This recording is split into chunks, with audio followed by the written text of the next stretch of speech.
It's raining, so hopefully the rain doesn't muffle my words too much. I'll try to speak up more this time. I got a couple complaints about audio quality. Sorry. I want to talk about, let's talk about Stockholm Syndrome. I know that sounds like not on topic, but what happens, if you've ever heard of Stockholm Syndrome, when someone is kidnapped or held hostage or something, even like in a bank robbery hostage situation, where the people who should be fighting against these abductors or hostage takers, they should be fighting against them. They should be trying to get away or trying to end this confinement or this bad situation that they're stuck in. They possibly, as a means of self-preservation, they start taking the side of the abductor. They start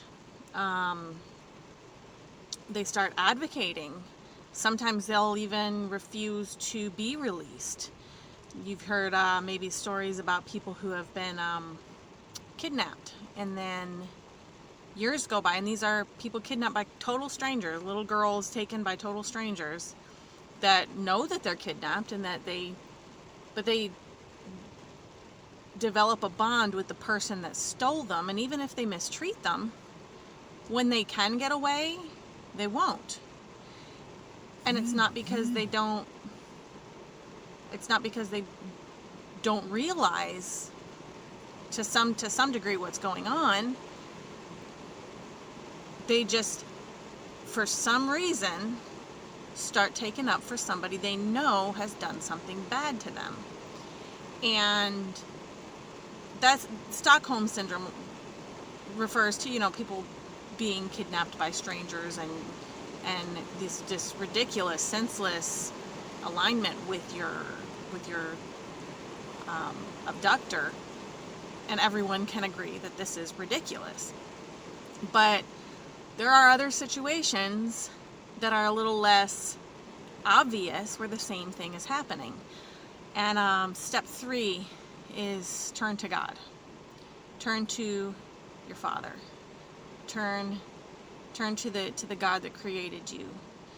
So in a spiritual sense, what is Stockholm Syndrome? It's getting awfully comfortable being separated and thinking, oh, maybe I'm actually better off. I don't know what's going to happen if I, turn back to God or accept God even for the first time. You're pushing against something that at this point is more unfamiliar than an enemy. So I didn't write the steps. I'm just doing my best to follow them. Step 3 says, turn to God. And this video is, I think, going to come in 2 parts. So be sure to check out part number 2 if that happens. I'm pretty sure I'm not going to get all of it in tonight. But parental alienation is another situation in which, basically, for no fault of their own, one parent is victimized. Their parental relationship with their child and the child's relationship with their parent is totally stolen from them, and it's by the other parent, the other one. They just, no matter how much effort goes in, it doesn't matter, because one parent makes it so difficult to be with them, to be with the abusive parent. It's too difficult to be with them and not reject the other parent. It's a prerequisite to the love you get from that parent. If that parent withholds affection from you or approval or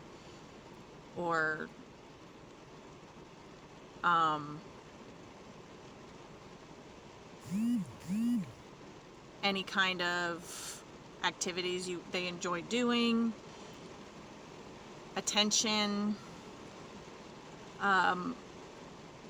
unless they're, being good, and good includes feeling the same way about parent number 2 that the parent does.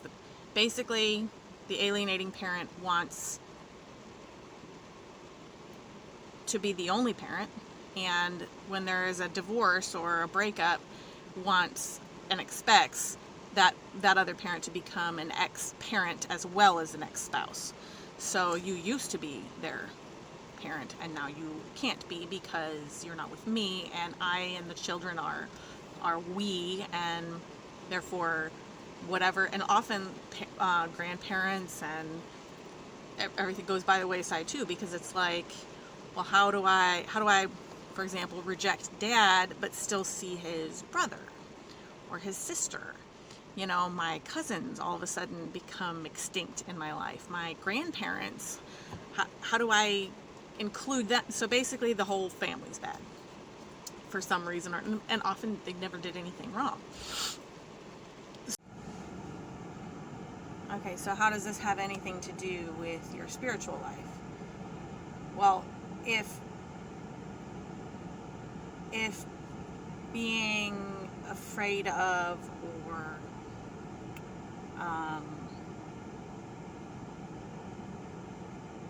apprehensive about going to God your Father, returning to God your Father, I say returning because, if the very premise of there being a God is that he's your creator, you came from him.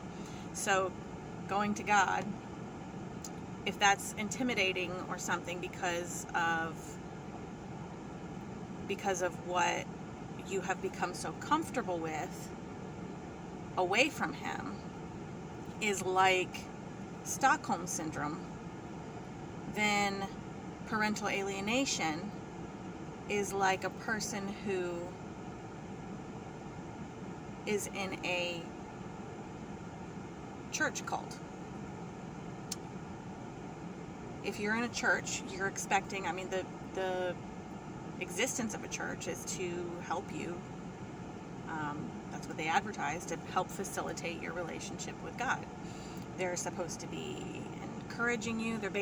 You've seen the guys on the airport runway with their orange glowing, that way, go that way, batons, or I don't know what you call them, but that's what the position of a church is supposed to be, there to feed you, help you, point you toward God. As you grow in your faith, you're contributing too. But the existence of the church is to help the people with their relationship, to help the congregation bridge the relationship and help them learn about and connect with God. So if you're in a church that instead of doing that, they use their position in your life to say, well, we are the church, so you need to listen to us. And instead of being this lifeline to God, a church cult, in my own definition of a church cult, is just a church institution that uses its position to falsely advertise that they're connecting you to God, and instead makes themselves this end of the line, we are all you need approval from. They basically make themselves God. So how is that like parental alienation? Well, if you're with a perfect stranger, like with the Stockholm syndrome analogy I was giving, you ought to know that that's not your parent, and so that's a little more obvious that you you would think it'd be a little more obvious that you need to get away and go to your parent. But with parental alienation, it's like you're already with your parent. Like, I'm already there. I already know. So you have these, many people that are Christians, or they're believers, and they're in a church maybe every week. Maybe they're deacons. They're participating in church life, but whatever the Lord is calling them to do or bring them to, the church actually deliberately, and these, what I would call a church cult organization, deliberately blocks them.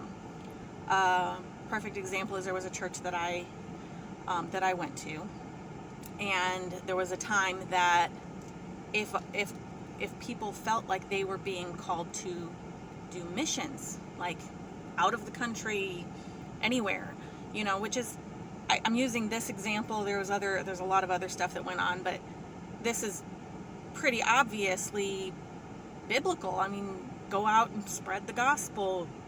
It's hard to fault someone that wants to go do missions. Most people would think, that they're trying to do something good. So this wasn't something that was, really outside of anybody's, they weren't coloring outside of the lines like, I want to go minister in a bar, which some churches might say, that's a great idea. There's a lot of lost people in there just drinking themselves to death. And some might also go, in a bar is not really the place that you should be hanging out a lot. But this isn't anything close to that. It's like, I want to go help people recover from hurricanes, and I want to minister to people that are dying, and these other countries. It's difficult to find a fault with that, but they did. And there were some people that really struggled, because it's like, man, I really feel like I want to take this word to the ends of the earth. But the pastor says that it's not necessary. The pastor says that you should just be a light, and then the rest of the world should just notice, and they'll come here. The pastor said that basically, if it's not necessary, and there's so much in your life that is necessary, the things you really should be taking care of, it's just going to get in your way. And how do you take your wife or your husband and your children in tow? I mean, you're into dangerous places. And how are you going to support your family? And if you don't have a family, well, why don't you have a family? Getting married and having children, that's what's in the will of God. So basically, nobody did missions. They didn't sponsor people who did missions. Anybody who talked about doing missions was just a little bit of an eccentric. It's like, that's not something normal people do. And in this community, I didn't know one person for years that was involved in missions, and it wasn't spoken of kindly. It was spoken of as, well, I suppose if you didn't have a church, or you didn't have... So yeah, if you had a church and there was no reason to get into missions. So if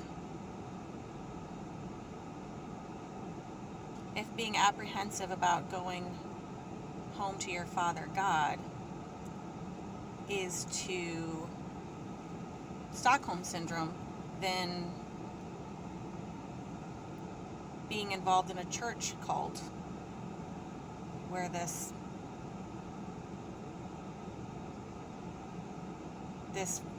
false parent, so to speak, pretends to be looking out for your best interest, then that would be the parallel analogy that I'd give for parental alienation. But it all belongs in the same basket, and often you'll find members or former members of church cults are inclined to do some of these. They're more inclined to things like parental alienation and other divisive relationship. What's the opposite of a skill? These pathological, destructive behaviors that they learned. These are learned behaviors. They take them into all their other relationships. I said. So you're not going to be able to isolate one relationship and have that be healthy if that's what you think you're going to be able to do when you've learned bad behaviors, like, for example, dishonesty, and, you know, be like, well, when I get married, I won't ever do that with my husband, or I won't ever hide things, you know, be secretive and sketchy with him or with her. That's just, you're going to be exactly the same person you are. As you change, all of your relationships are going to change. So there's no reason not to improve all of your relationships, because the skills you learn and the victories you win over all these things, it's only going to help with all the rest of them. But if you can identify where you know what it is that's keeping you away from a God that has the power to change your situation, to change your heart, to strengthen you. You know, if he's there, he's obviously capable of a great deal, and you'd want to know as much about him as you could, and you'd want to include him. And you just knowing, if you knew that he was there, you'd want to be close to him. What's keeping that from happening? Is it that you just think he's this foreign and scary concept that you're not sure you really want to go there? Or is it that, you know what, I'm actually just fine because I go to church every Sunday, when really you might not be in a place that's healthy and constructive, like I was at one point. And there are plenty of good churches out there and good pastors out there that'll help you, that'll offer ministry and counseling and work with you, through with whatever you're doing, whatever you're going through. And plenty of people, even online, that will help you through whatever kind of church hurt you've endured, if that's the case. Because, it's really sad when you see people. It's really especially sad when you see people that have been hurt by the very place that they came to for help. When you show up to anywhere and you've humbled yourself and you've brought yourself to a place where you're like, okay, I need help. I can't do this on my own. And then you're shamed for it. Man, I just thought of something that happened not very long ago. I saw a child ask someone, it was the sweetest thing, like a little boy that had been, that's been exposed to that kind of mentality, that kind of church cult mentality. And he went up to someone and said, hey, I want to pray for you. Can I pray for you? And I mean, that just melts your heart. Like, oh, that's so sweet. And the lady says, yeah, sure. Like, I could use prayer, And she says, yeah, my wrist is hurting. It's like, oh, good. I want to pray for it, and I'm gonna, make it. I'm gonna. It's gonna change, And that's just, the heart of a child is an amazing thing. But the ability to corrupt a child is also, sadly, an amazing thing. You're just dumbfounded. So he prays, and he puts hands on her the way he's obviously been taught to do. And then he stops. He's like, okay, so now move it. Is it better now? And he's just, learned behaviors. He's just doing his best. She's like, well, no, but I have faith in God, and he will help me. He's aware that my wrist hurts, and he's going to take care of me. But no, it doesn't feel any different right now. And he looks down his nose at her and says, well, if you had faith, then it would have been better. And walks away. And she was just dumbfounded, like, oh my gosh. This, coming from a child that's been taught to do prayer ministry, but not, he thinks this is what he thinks is a good thing to do, but these people are, like, that he's learning from are like praying, P-R-E-Y, on the week to feel more, does it make them feel more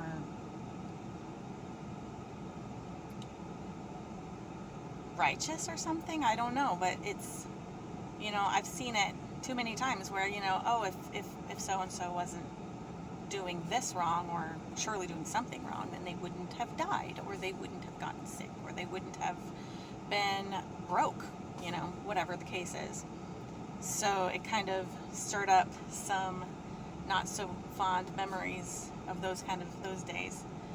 When I saw this happen, it was just so sad, because it's like, oh, if I laid hands on you and prayed for you, and if you're not better, it's because your own faith, you don't have faith.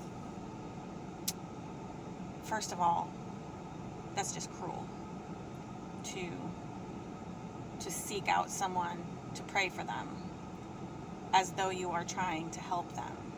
And then if you're willing to acknowledge it's not you healing someone, that it's God healing them, and I would think that they're all saying that, then if it doesn't happen instantly, it isn't because you did or didn't do something right or wrong. It's because God, that's just not the way that God moved right then. But what's more than that is, and I've heard it not just from this child, but from so many religious people in the past, that,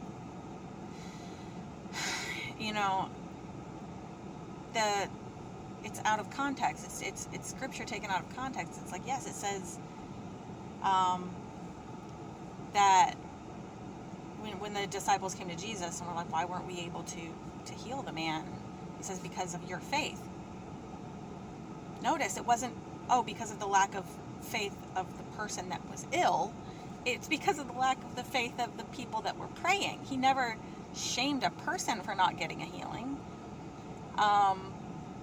Shaming the ill, shaming the sick. My son, I shared in one of these videos, I think the first one, is 1-year-old, and he is fighting cancer. And I had a misguided, but again, the upbringing and the way that this person's been taught is like, you just feel pity for him. You just feel sorry for him that they really think this. But it came to pray for my child, and most people have been just wonderful. They've been amazing. They've been helpful. They've been encouraging, very loving. But this is one from the same group that said, came and said, well, it's your lack of faith, or your husband's lack of faith, that must be the problem here. That must be what's lacking. And I didn't mention the boy that I had just seen recently do something similar. I said, when the Bible mentioned something about a healing not working because of a lack of faith, he wasn't faulting the injured or the sick. It was or the family of that person. He blamed his disciples. So I have never refused anyone's prayers or anything. And if you want to use that scripture as a basis for the lack of faith being the result of a lack of a healing, then blame yourself. You're the one that'll just laid hands on him. If it's still there, like that. Just this. It's really, I don't know if tragic is the word. It's disgusting, though. It's really disgusting to fault suffering people for something they didn't ask for, and something surely more than anyone else in the world they want to be free from. And certainly you can't fault a 1-year-old for having cancer. So what's the next best thing you can do? Fault his parents for not having faith? You have absolutely no idea. You can't know, how much faith a person has. And to say, well, your kid has cancer because you don't believe that he can be healed of cancer, I don't even know where to start with that. And, it's,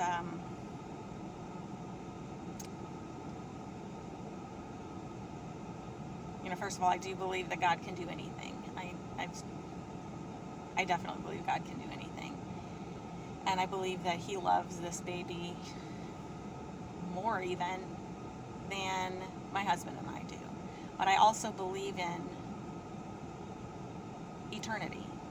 I actually believe in God. I actually believe in eternity. So while I want everyone I love, I want everyone to be in health. I want them to be prospering. I want them, whole and happy here on earth. I believe in eternity. So if it isn't an eternity issue, but you're spending, for example, these if you're a person that's trying to minister to people, and you're spending all of your time trying to get them physically healed of something, I'm not saying that's a bad thing to pray for healing by any means. I mean, it's commanded right in the Bible to do it. Pray for people.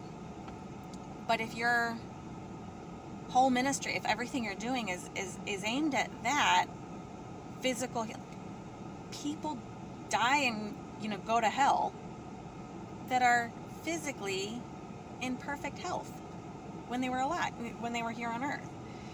You have to know that, like, if there is a heaven and hell, there are healthy people that are doing terrible things that aren't making it into heaven. And then there are crippled and sick and suffering, physically suffering, maimed people that die and go to heaven. So if you actually believe in eternity, why are you spending so much more effort ministering to people in a way that doesn't affect their eternity, and in a way that you don't actually have any control over whether or not they get the healing this instant or in the way that you want them to? If you're just a means, like the word is saying, lay hands on them, they'll recover. It doesn't say they'll recover this second. You don't know how that's going to happen. And so do it. Pray for people for their health. But that's not even close to the most important thing. And if it's not an eternity issue, it just should not be at the top of your priority list. If you actually believe in eternity, you are probably spending a lot more time ministering to people in ways that will affect their eternity. And people certainly can come to the faith after seeing a miracle, but not everyone does. And there are people who never see one that die believing. So if what's happening is that the suffering are being preyed upon by people that say they're going to come and pray for them in the name of Christianity, they're just driving them further away. If this is the way that they're doing it, these two examples that I recently experienced. And unfortunately, it does. It happens. It happens a lot, and it is so off-putting to someone who sees, that they have this sweet old lady neighbor that's just like the nicest person, and they're super generous and super kind and conscientious and thoughtful, and then someone says that they're, I prayed for her healing and she's not healed, so she must not have faith. That's not biblical at all. It's not. And if you think it is, then you really need to rework your priority list. If you're going to continue to tell yourself that you believe in eternity. Anyway, it's turn to God is what the typical 12-step program has set up for step 3. And it's, if you turn to something, it means you're turning from something else. So what is it that you need to turn from, basically, is the bottom line. What is it that you need to move away from in order to get closer to Him, so that you can have the God of everything on your side while you fight to restore the relationships that you've destroyed, or that you've started to destroy.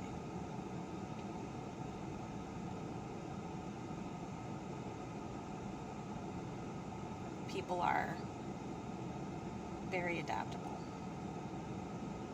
and it's never too late. I don't care if you're 75 and watching this, it's just not too late to start moving in a new direction.